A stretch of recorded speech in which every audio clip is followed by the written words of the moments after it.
दोस्तों, अब से आप bed time stories, guided meditations, relaxing music इन सब का आनंद नींद ऐप पर ही उठा सकते हैं।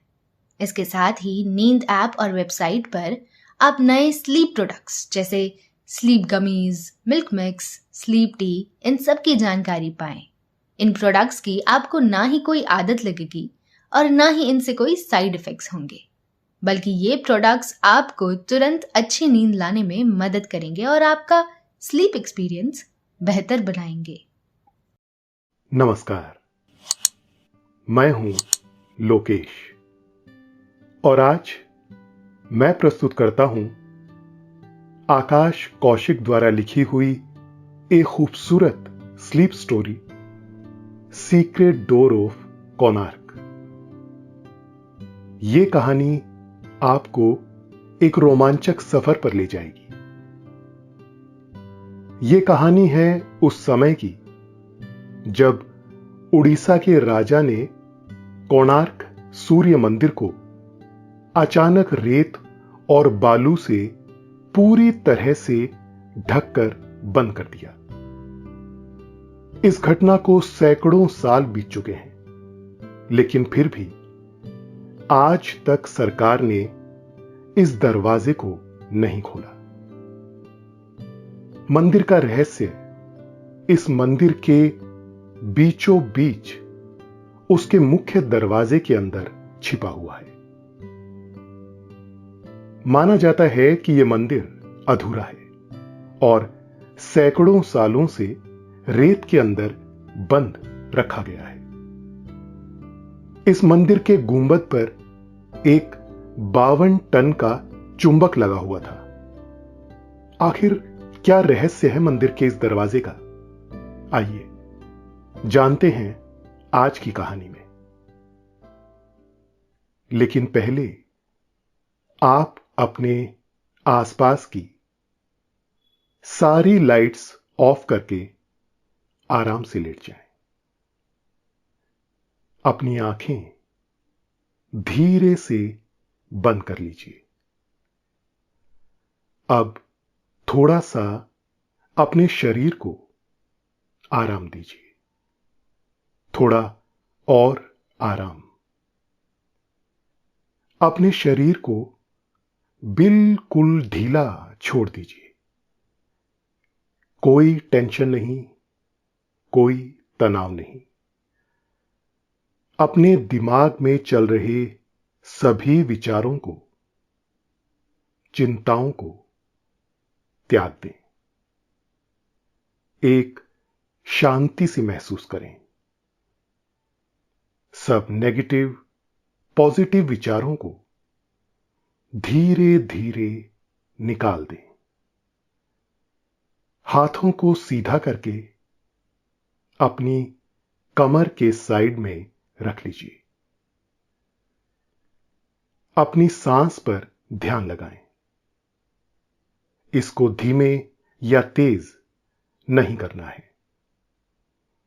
बस ध्यान देना है कि कैसे वो आपके नाक, गले में होते हुए आपके अंदर प्रवेश कर रही है और कैसे वो वापस गले और नाक के माध्यम से बाहर निकल रही है। मन शांत, एकदम शांत होता जा रहा है।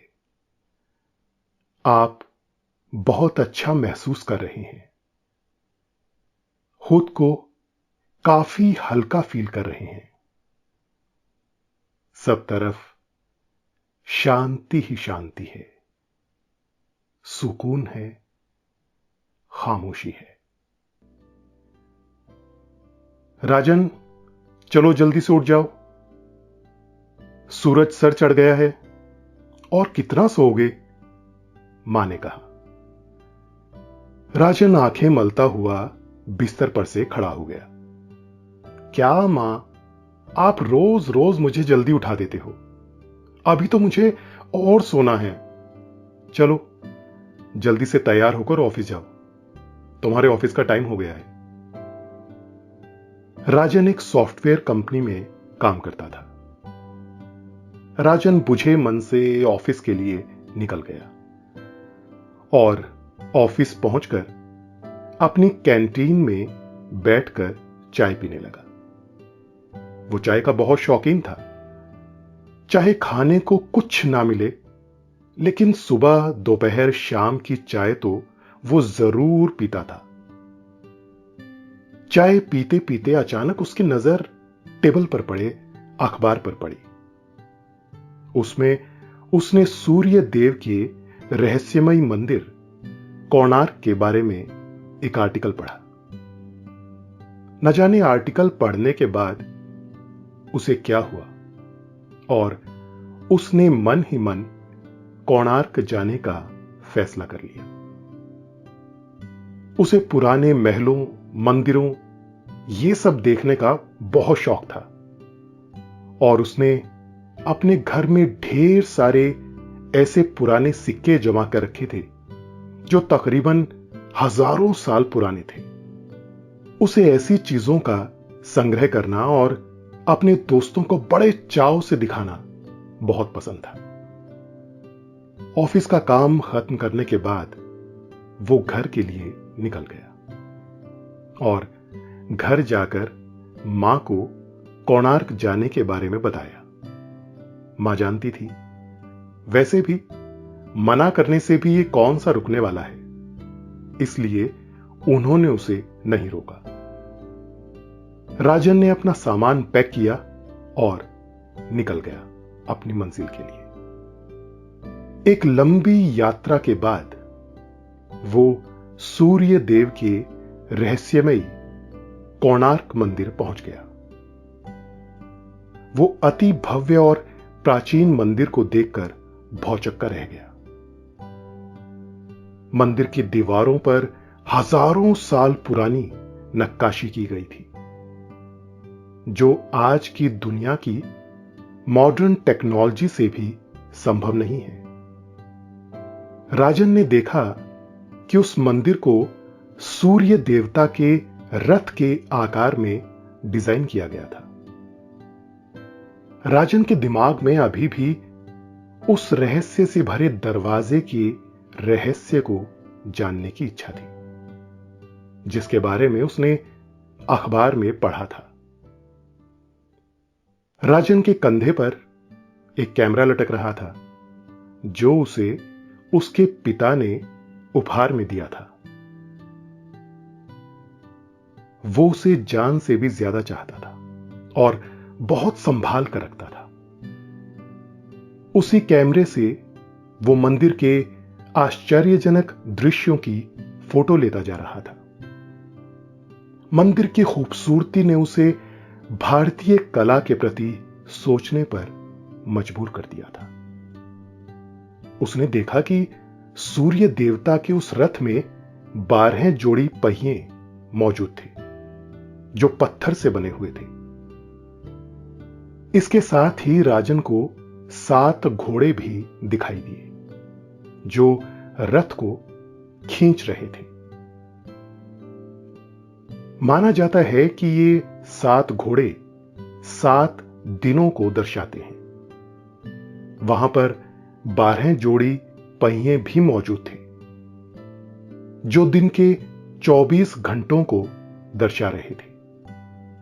गणित का ऐसा सम्मेलन और ऐसा प्रयोग देखकर वो हैरान रह गया कि हजारों साल पहले भी ऐसी कला मौजूद थी, जो आज के वैज्ञानिकों को भी सोचने पर मजबूर कर दे। सूर्य देव के उस रथ के पहिए में हर एक तीली हर एक पहर को दर्शाती थी। वो पहिया एक सूर्य घड़ी का काम करता था।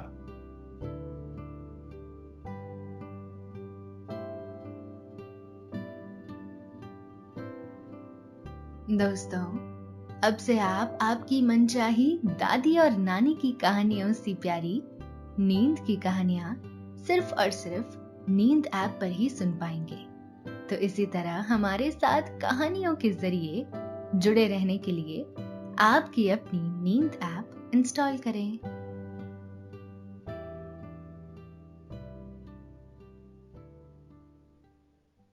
जैसे जैसे सूर्य पूर्व से पश्चिम की तरफ बढ़ता था, वैसे वैसे उसकी धूप हर तीली पर पड़ती जाती थी और सही समय बताती थी। यह सब देखकर राजन की हैरानी का कोई ठिकाना न रहा। वो मन ही मन भारत के प्राचीन कारीगरों की बेजोड़ तकनीक का लोहा मान रहा था। थोड़ा आगे जाने पर उसे बहुत सारे गाइड लोगों ने घेर लिया और याचना करने लगे कि आइए, हम आपको पूरा मंदिर घुमा देंगे और पैसे भी बहुत कम लेंगे। राजन ने कहा, नहीं भैया, मैं मंदिर अपने आप ही घूम लूंगा। मुझे अकेले घूमना ज्यादा अच्छा लगता है। ऐसा कहते हुए वो उस भीड़ से बाहर निकलकर आगे जाने लगा।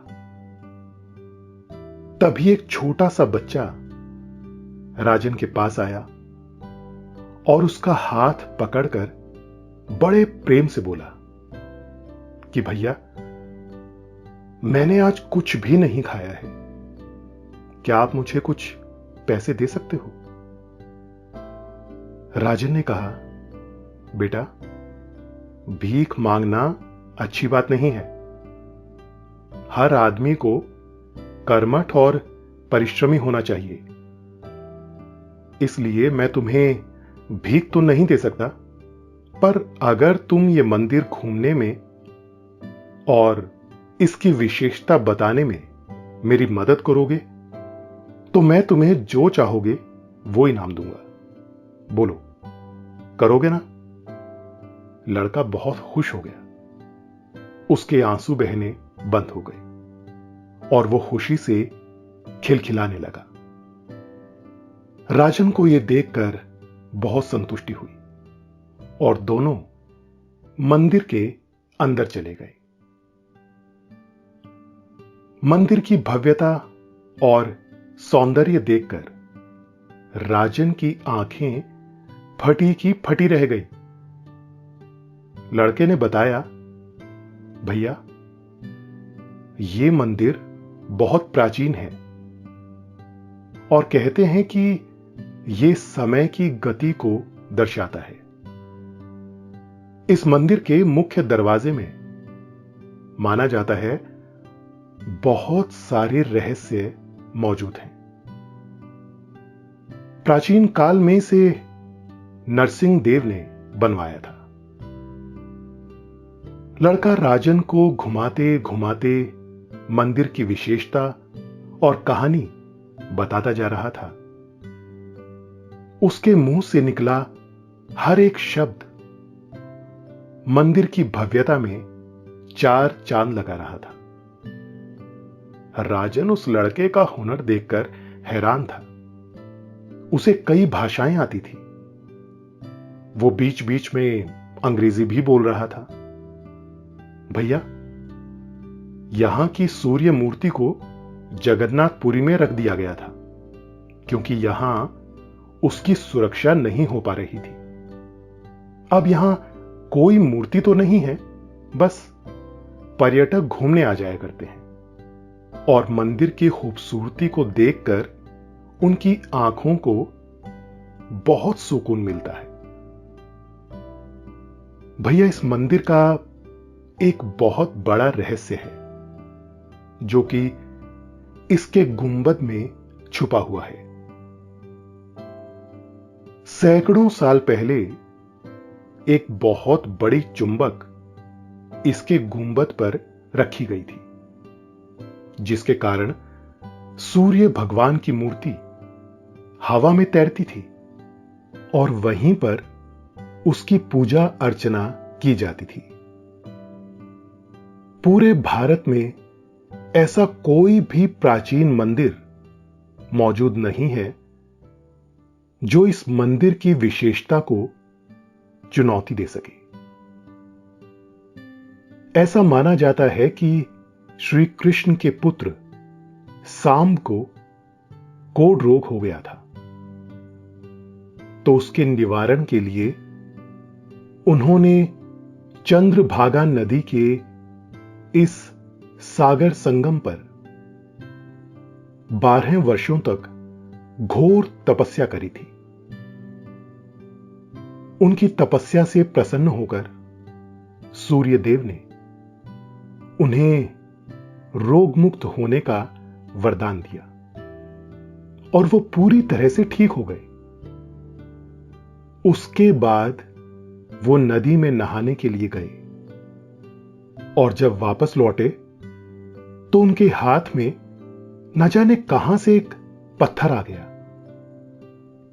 उस पत्थर की एक विशेषता थी कि वो सूर्य भगवान के शरीर से बनाया गया था, जो विश्वकर्मा ने बनाया था।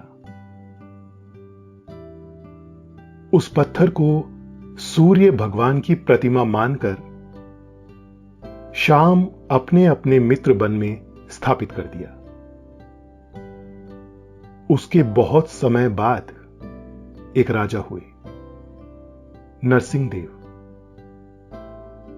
उन्होंने यहां पर एक बहुत भव्य सूर्य मंदिर बनाने का फैसला किया।